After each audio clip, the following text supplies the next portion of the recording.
tell you about the blind man with a lamp.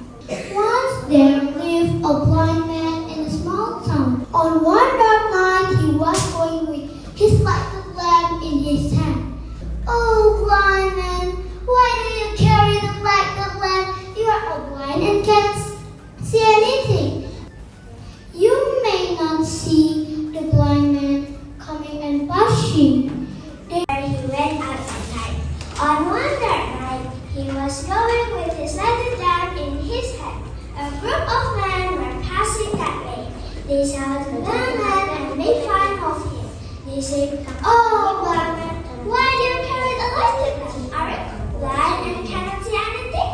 The blind man politely said, "This lamp is not for me, but for you people who have eyes. You may not see a blind man coming and push him." Once there lived a blind man in a small town, and he always carried a lighted lamp in his hand. He said, "Oh, blind man, why do you carry the lighted lamp? Aren't you blind and cannot see anything?" With his lighted lamp in his hand, a group of men were passing that way.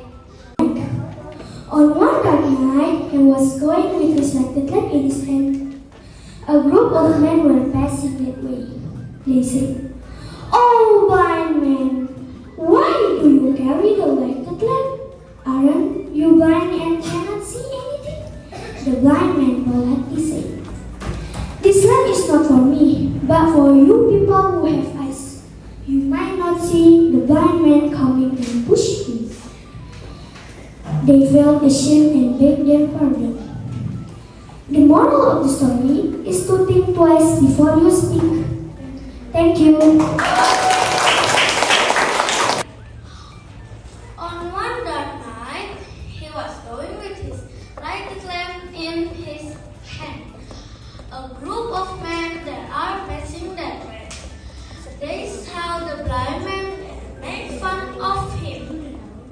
They said, "Oh, blind man, why do you carry the lighted lamp? Aren't you blind and cannot see anything?" The blind man politely said, "This lamp is not for me, but for you people who have eyes. You may not see a blind man coming and push him." They felt ashamed and begged their pardon. He said, "This lamp is not for me, but for you people who have eyes. You may not see a blind man coming and push him." They felt ashamed and begged their pardon. The moral of the story is to think twice before you speak. See you next time, friends. Bye-bye. They say, "Oh, blind man, why do you carry a lighted lamp? Aren't you blind and cannot see anything?" A blind man politely said,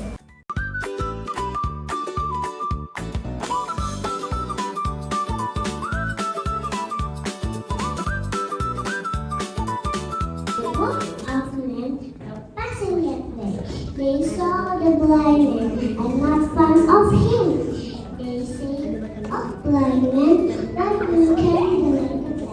Are you blind and cannot see anything?" The blind man politely said, "This lamp is not for me, but for you people who have eyes. You may not see a blind man coming and push him." The moral of the story is to think twice before you speak. Wow, good job, Aisha. The second place dengan nomor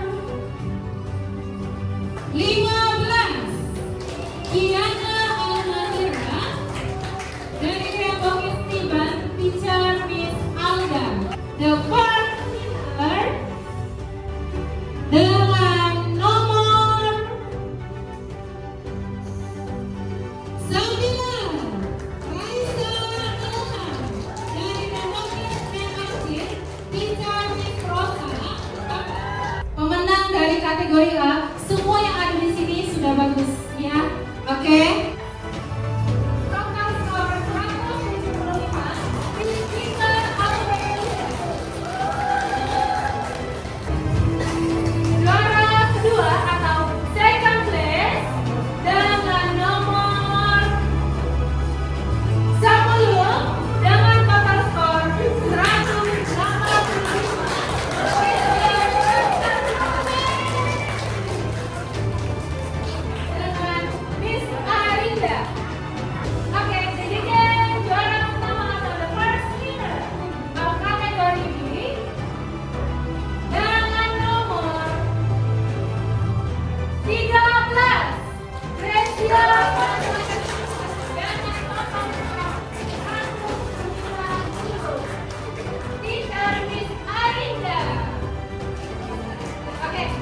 Oke, tunggu sebentar. Jadi Miss Juni mau tanya dulu nih ke Mami.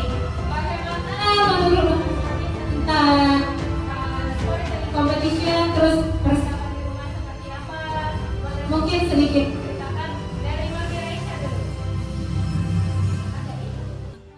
Sebelumnya terima kasih terutama pada guru pembimbingnya Raisa, Miss Rosa, dan semua yang ada di Rainbow Orchid.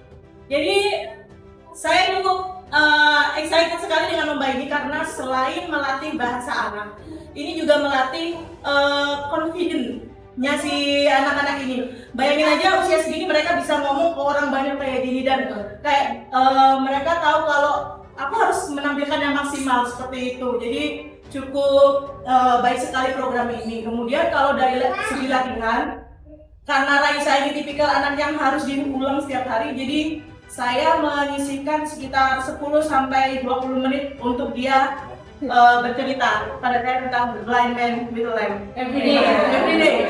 Thank you. Oke, Mami. Menurut saya dengan adanya seperti ini melatih percaya diri anak untuk berada di depan umum sebenarnya, dan sangat bagus sih kalau misalnya memang diadakan setiap tahun. Dan untuk masukan kalau misalnya ada storytelling pakai lidi yang ditempel.